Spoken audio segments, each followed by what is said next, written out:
Thank you everyone for joining us in this Plastic Oceans International side event, part of our Ocean Conference 2023 in Panama. My name is Mark Minevo, Director of Advocacy for Plastic Oceans International, and I want to send out a very special welcome to the authorities present, but also the NGOs and friends who've made time to join us here today. I want to thank the Panamanian government for this invitation to join the conference and for the opportunity to host this side event about such an important issue as contamination by abandoned, lost, or otherwise discarded fishing gear. So we named this side event The Impact of Fishing Gear on Marine Life and Local Communities. Not so much to focus only on the problem, because I think we all know this is a very big problem and for a very long time, but we want to discuss today and show some examples of impactful ways to do something about it from a multi-stakeholder perspective, which is very important. On one hand, from local community solutions to, on the other hand, global ones, meaning, in this case, the Global Plastics Treaty, which negotiations have started last year and will last till the end of 2024. But before we go to our expert panel of today, I first want to talk a little bit about the main reason why we're organizing this side event, which is the very soon to be released new film from Plastic Oceans International called Cutting the Line. It will be released very soon, and we're very proud that we have given a chance to tell the story of the Dreyer family and the folks from Ocean Conservation Namibia and their effort to save seals from ghost fishing gear in the town of Walvis Bay, Namibia. It is a tough and confronting story to tell, and it reminds us why it's so important to deal with ghost fishing gear and responsibly manage the waste generated by the fishing industry as soon as possible. So before we watch the 10-minute special preview, because it's not the official film yet, we're going to see the 10-minute version today. It's important to tell you a bit more about our film model that we have in Plastic Oceans International. It's a film model for change, because films are an essential part of us as Plastic Oceans, and our vision to live in a world without plastic pollution. Films have unique communication capabilities and the power to generate change. We are storytellers, audiovisual storytellers. Films can reach people from all ages and cultures and places where we can't come as an organization. Films inform, they explain and educate, and they reach people's hearts. Because that's the place where we need to get to be able to inspire meaningful change and generate action from all stakeholders. Our film model for change is not just about making films and distributing them and hoping that people who watch them change by themselves. We have teams and partners around the world who take these films to communities and build relationships with them and use our educational guides to advocate for change. So before we go to the expert panel, I would like to ask the team to play the 10-minute version, special cut for you, of Cutting the Line. Thank you.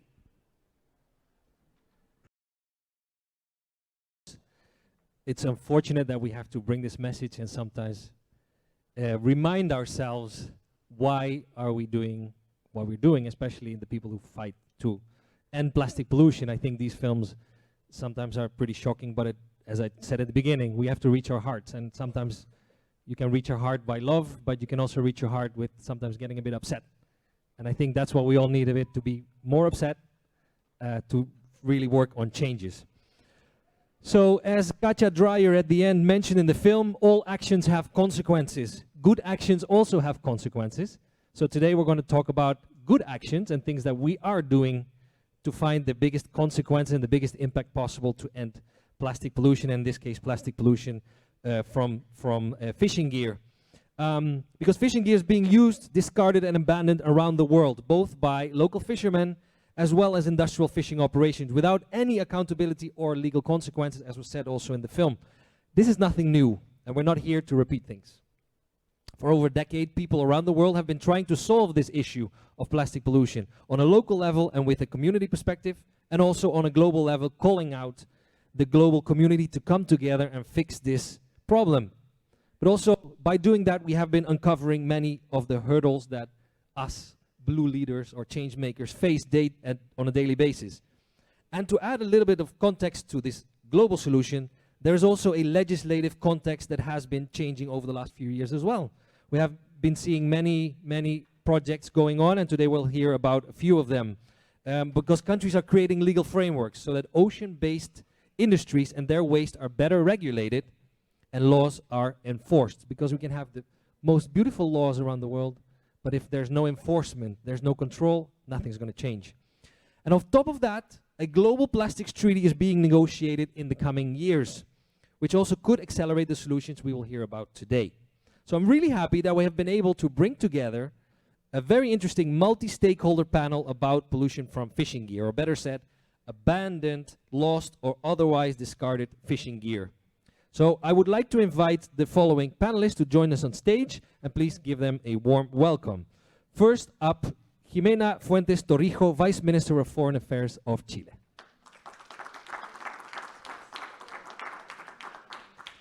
Next, Luis Vayas, Valdivieso, Vice Minister of Foreign Affairs of Ecuador and future chair of the INC towards a legally binding instrument to end plastic pollution. Next up, Hannah Pragnell-Raasch, project specialist from Global Ghost Gear Initiative, GGGI. Next up, Ligia Rodriguez, legal advisor from the Marviva Foundation, Panama. And last but not least, Heather Koldewey, Senior Technical Advisor at Zoological Society of London. Welcome and thank you. So welcome all to this panel. As you all can see, we have representatives from different parts of the world and also civil society, because the only way to really be able to deal with the issue of plastic pollution in general and ghost fishing gear specifically is by taking a multi-stakeholder approach with participants from civil society, the private sector, and government. Because over the last few years, we've seen many isolated initiatives showing some impressive results, but the world is a big place. And it's time to unite these efforts, learn from each other, and scale up our work. Today's panel is about showing you different approaches and examples of solutions. Additionally, we will add the Global Plastics Treaty variable to the mix and hear from you, the experts, how you feel that the future treaty could contribute in overcoming obstacles and also accelerating solutions. So, to no further ado, I would like to ask my first question to Vice Minister Fuentes from Chile. We're going to start with you today because you have a very busy schedule, I was told. So we have a few minutes for this question. I personally have had the pleasure to work with a few Chilean ministries over the last few years. And I had the chance to see firsthand how they actively seek collaboration with the public and private sector to push for change and roll out strategies to combat plastic pollution. Most of these initiatives focus on land-based plastic pollution, like the EPR law, the single-use plastics law. But what has your strategy been to deal with plastic pollution coming from the fishing industry and aquaculture in the south of Chile, where thousands of tons of fishing nets and buoys have been discarded over many decades? Well, yes. Thank you very much for the invitation to participate at this panel. And it is true, all of us, we have a very, very full agenda. And with regard to Chile, perhaps the experience of Chile is the experience of many other countries in the world in which we have moved, sometimes at a very slow pace, and some others we have been able to go faster. And we are very worried about pollution of the seas by plastics, and we have tried to enact a number of measures with regard to this problem. First, we have decrees, we have regulations. Sometimes the challenge is how to enact and implement those regulations. So we have a special decree about conditions for the treatment and final disposal of waste produced by aquaculture facilities. You know that in Chile, aquaculture is an important business, but also sometimes it poses huge problems in terms of pollution. Then we also have a law that establishes the requirement of and sanctioning measures to avoid and reduce the depositing of organic and inorganic waste on the seabed. We have a national fishing agency. I think that is the, so to say, a structural factor here. This agency is in charge for inspecting the management of waste in cultivation centers, in the south in particular, in beaches and adjacent terrain in both preventing and reactive manner. The waste management strategy considers the following. First, periodic evaluations of non-compliance, following up on conduct changes within private companies, collaborative work with private and public institutions, the Marine Authority, the Environmental Authority, the regional governments, municipalities, NGOs are all involved on this, in the promotion of measures to avoid waste production. Now, plastic pollution, as you have just said, is a real problem in the south of Chile. Thousands of tons of fishing nets have been discarded over many decades by the fishing and aquaculture industries. Therefore, we have been thinking about a strategy. One is the legal. The other is how to convince the private sector that this is important. How to collaborate. It is not only as a matter of imposing rules. We also need voluntary agreements, voluntary norms with the private sector, because I am convinced that that is the way in which the private sector itself will start thinking about good practices. And then we have the public at large, because it is the public that is consuming these fish products. It is necessary to label whether this product has been produced with these good practices or not. So here you can see the video is very interesting. You have the future generations there, the children. I think that children, I think that they are the future, and we have to create a sense of responsibility. Therefore, the public, the general public, is very important. The government has something to say there also to educate the general public. And I think that Chile, we are working in all these areas. Thank you very much. Thank you very much. Well, before I announce the next speaker, it's already time for you to go, or no? Okay.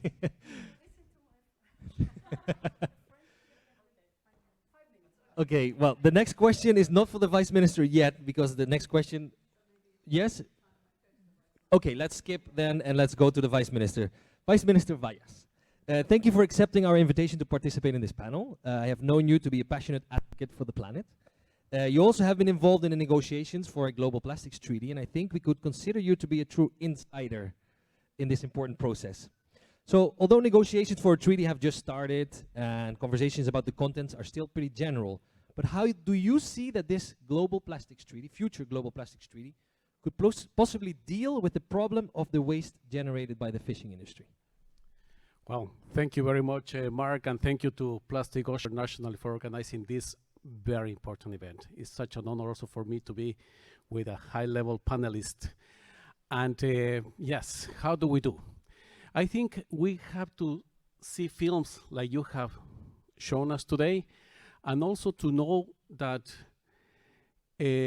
intentionally and also accidentally, we are leaving 2% of the fishing gear produced in the world annually. We are leaving that in the oceans.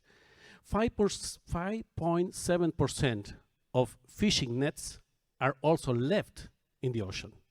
Almost 30% of lines that it was mentioned also in the film are left in the oceans. That's a huge amount.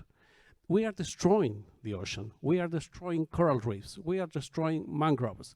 And of course, we are affecting very badly, like it was shown in the film, fauna and flora. Good news, like you said in your presentation, is that we have started 1 year ago, the 2nd of March of last year, 2022, we agreed in Nairobi to start the negotiation of a legally binding international instrument on plastic pollution, including the marine environment. And that's good news. That is a historical event where 175 countries, we adopt the resolution, and we have already started the negotiations last November in Punta del Este in Uruguay. What is important is that this negotiation will cover the whole life cycle of plastics, and including, of course, fishing gears. So we need measures, we need to implement control measures, but also at the same time we are negotiating with control measures, we need to negotiate also mechanisms of implementation, financial mechanisms, especially for developing countries and the small countries like the SEEDs, small islands, developing states. About the measures, of course, we need to talk from the very beginning of standards, production, use, reuse, and downstream to the recycle. We need remediation, we need disposal measures, as I said, important financial mechanisms. Also, what is important is data. We need scientific and technical evidence about what do we have in the oceans. So that's important also for our negotiations. I agree with the Vice Minister that we need voluntary measures too, but it's very important also obligatory and mandatory standards for this negotiation or this treaty that we are going to adopt, as you mentioned, the end. Well, we should have the text for the end of 2024, and we should adopt the treaty in the beginning of 2025. And from my side, and sorry to talk about my country, Ecuador in this case, we are taking measures on this. You know, we enlarged the marine reserve around the Galapagos Islands. Before we had 130, well, almost 140,000 square kilometers. Now we have enlarged 1 year ago, 60 more thousand kilometers. So we have almost 200,000 kilometers in marine reserve. That helps. To have a marine reserve, to have MPAs, it helps also for this problem. At 1:30 today, we are going to make a very important announcement from Ecuador. So I won't go into that because our Minister of Environment will do the announcement. And so you will hear this important initiative and also important effort from Ecuador to help also with the problem that we are facing today. Again, we are ready to work in the negotiation process. I should have mentioned also the figures I gave in the beginning are from the Environmental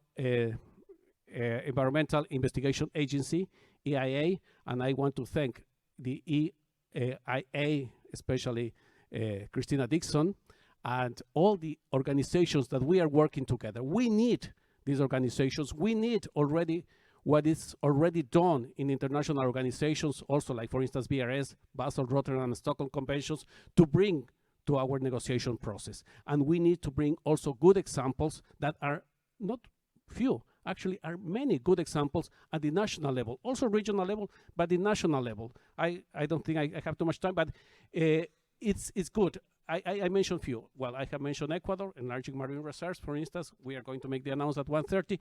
And for instance, South Korea has a very good example of also tackling the problem and is working with the private sector, with fishers, bringing this trash into the shore. So next up, thank you.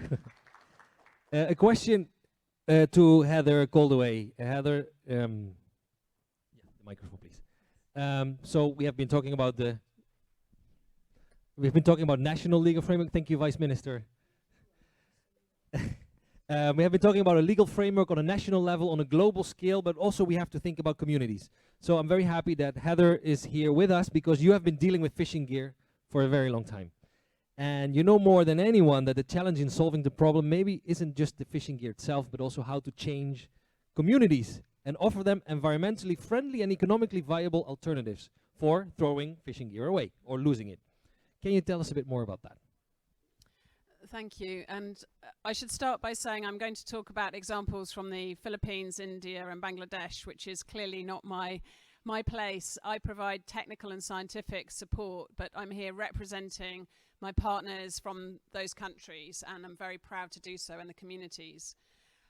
So let me take you to those islands in the Philippines, a country of 7,000 islands, and a perfect storm. You have overfishing leading to fewer fish. To catch those last remaining fish, you need more nets. Marine protection and marine resource management requires finance and sustainable finance that isn't there. And there is zero waste management system on these islands. So there's nobody who comes to collect any waste at any time at all. So our role was to try and address this and to connect the dots. On one side, we had communities that were producing, fishing and having lots of discarded nets that were accumulating on the islands. On the other side, we had business who were interested in accessing this high value material, in this case monofilament nets, like we saw in the film, that are made of high grade, high value nylon 6, to use that product. So we worked to create a supply chain and a business model that involved paying the communities for collecting the nets, aggregating them, compressing and baling them, and shipping them to be regenerated into nylon yarn that was then turned into carpets. So the regeneration was done by a company called Aquafil, and the carpet manufacturer is Interface. What's important is carpets, look around us, those are just pretty oil. We have the opportunity to have carpets made of fishing nets. And that's a large volume of nets that can be regenerated, not just small volumes.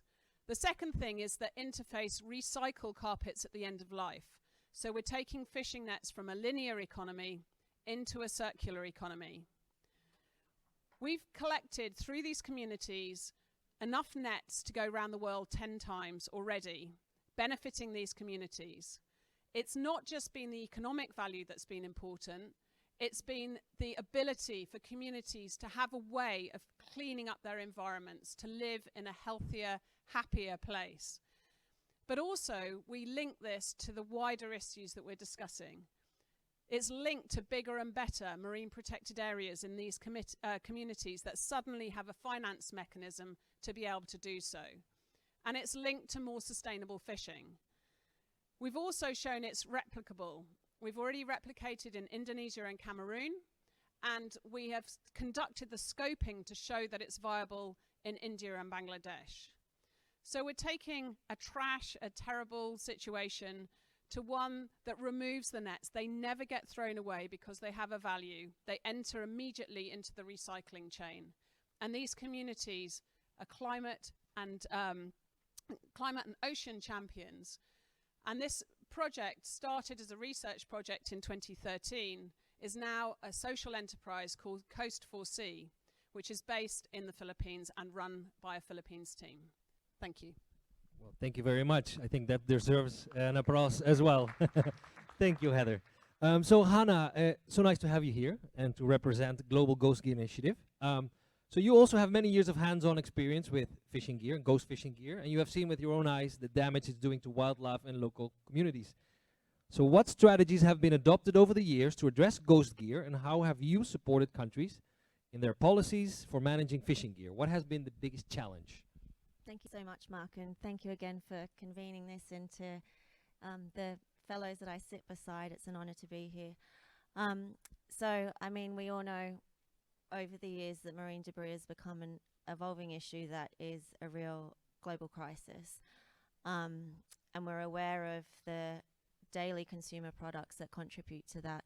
I think prior to now, a few years ago, the impact that fishing gear contributed to that issue more broadly on a global scale was less recognized.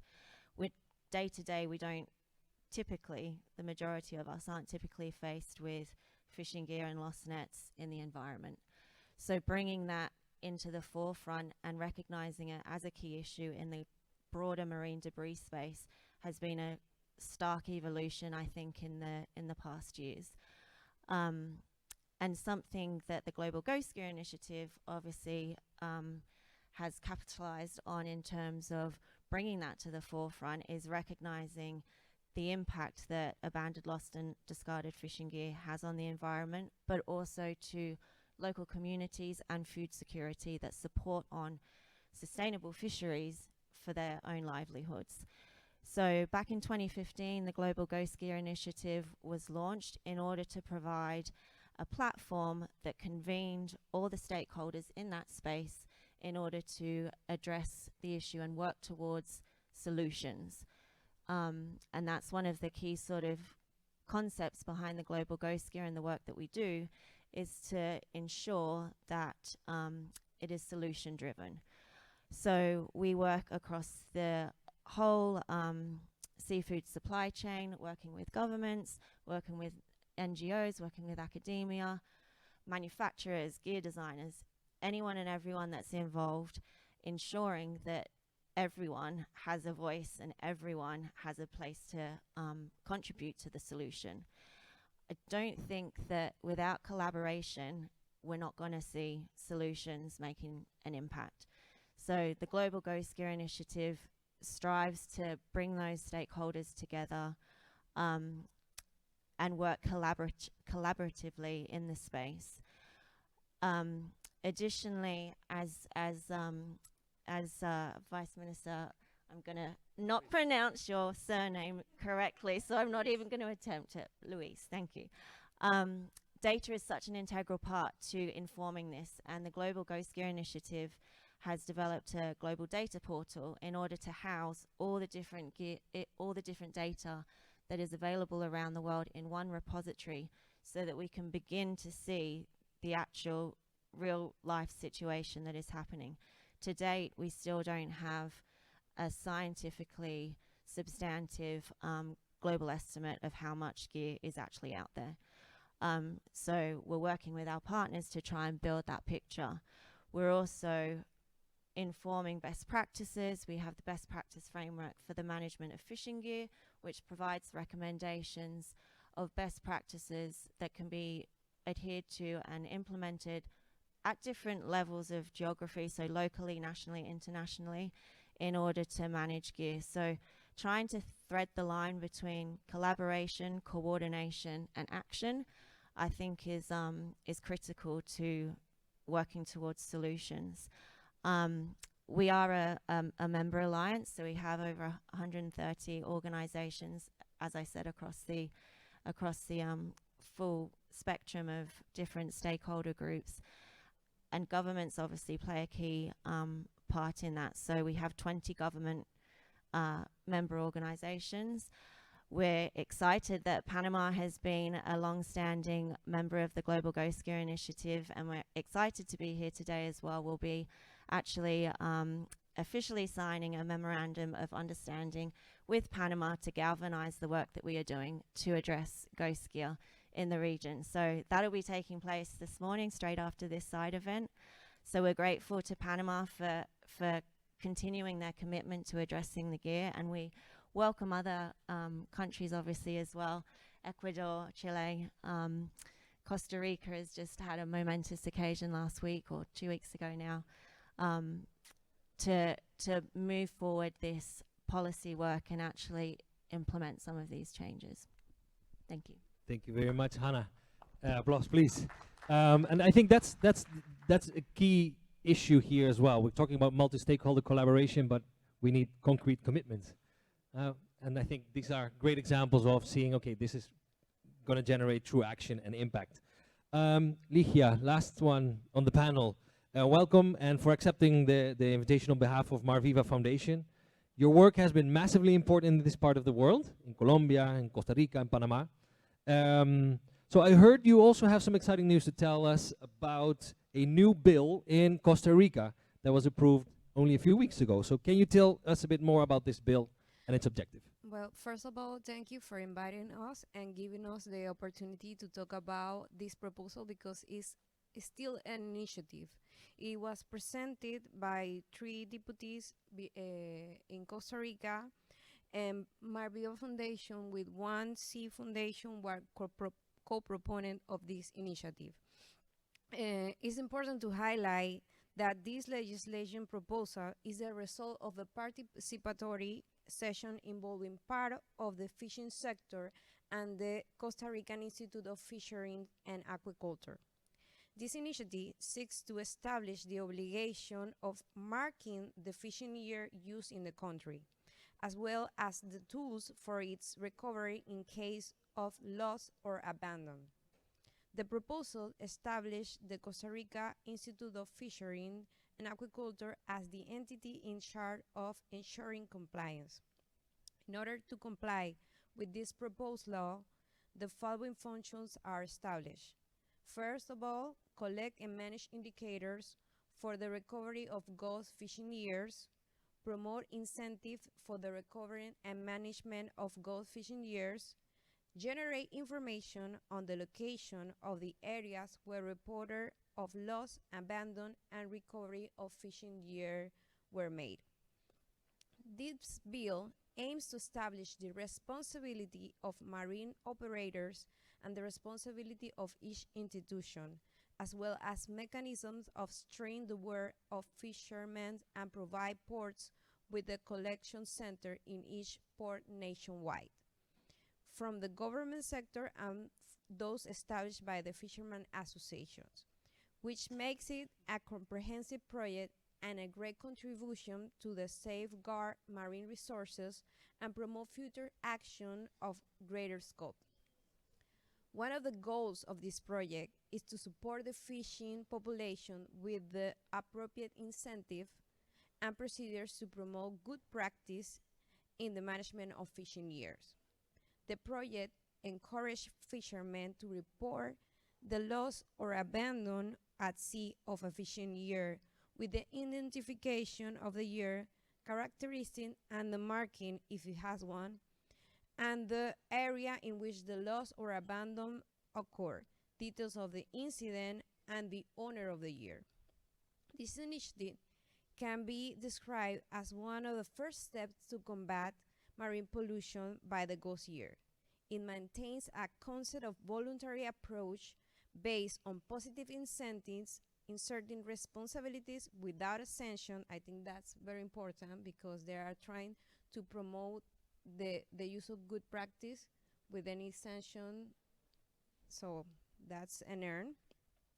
That must be accompanied by a process of sensibilization towards the implementation of the practice, its proposes, and the importance of recovering the fishing year.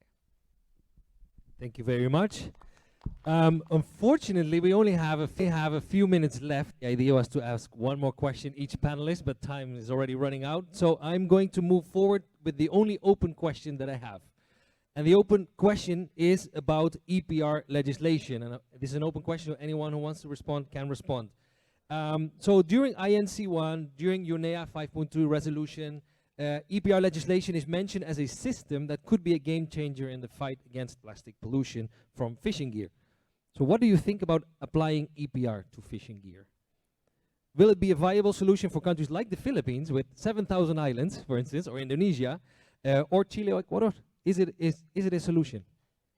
Could it be a solution? Well, Ligia? yes, it is possible to use EPR schemes. Will be an important part of the sets of solutions to be implemented in conjunction with obligation to reduce the production of and global consumption of plastic materials such as a single-use plastic, as well as caps of or taxes on the production of fossil raw materials. These three types of measure in some form combined have been pointed out in various submissions, including Marviva's and from other organizations and states. In fact, the proposed law presented in Costa Rica, based on the principles of the EPR, could be seen as a preliminary design with the potential to be strengthened as implementation progress, and with it knowledge and awareness. Some of the indispensable elements for EPR systems are to be considered all the actors in the chain and in the proposal. They have participated in its construction, and they are also mandatory management measures, although not of all them, which is why we are opportunities for strengthening. Thank you. Hannah, you want to have... No silver bullet to the issue. So as much as it is part of the solution, I think it still needs to be incorporated into the broader picture and work with the other solution-based trajectories as well, rather than can't put all our eggs in one basket, I think, in terms of addressing the issue. Thank you. Heather, last Yes? Yeah, I mean, I think we really need to look at all of these tools. There's no reason why we can't have nets into a circular economy and actually inbuilt also into sustainable fisheries. Why don't we consider, as part of a sustainable fishery, what net is used, what it's made from, and what happens to it at the end of life? So tackling this at multiple levels has huge opportunities for change. And I think that traceability and looking at what happens and where those nets go and how they feed back into making more nets linked to sustainable fisheries management is key. We need to put a true value on waste, and we need to look at a shared regulatory framework that really incentivizes systemic change. We're seeing some great initiatives happening here, but the opportunity from the Global Plastics Treaty is to bring that up to a global level and to share that across nations, and to take these individual examples that we're hearing, great initiatives from Ecuador, from Chile, from Costa Rica, from the Global Glacier Initiative, and elevate those and incentivize those to really succeed, and we can. Vice Minister, Have some few minutes. you have the last word before they kick us out here today. Oh, thank you, Mark. Well, I was in the Antarctic last week, actually, and close to one of the glaciers, I found this. You know, in a remote place like the Antarctic, I found this. If I found this in one city in Ecuador, of course it's bad, but where there is not human beings living there, you know, it's still this. So we are killing us. We are killing the planet, actually, and we have to stop. And all the solutions, we shouldn't discharge any. We have to bring all on board. We have this kind of macroplastics, and if you touch it a little, you know, it comes microplastic, and we are breathing this, and it's in the oceans. We have this great patch in the Pacific Ocean in the north, going around and around. It takes 6 years to one piece like this go around this current, the circle current. We have 5 of those.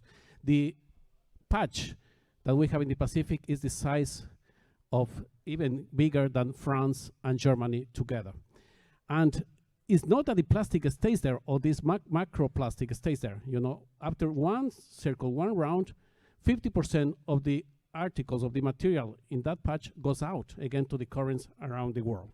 So we need to bring solutions. We need the legally binding treaty that we are negotiating, and we need to work together, as this has been mentioned, between government, all the stakeholders, NGOs, other international organizations, private sector has to be on board too. Thank you.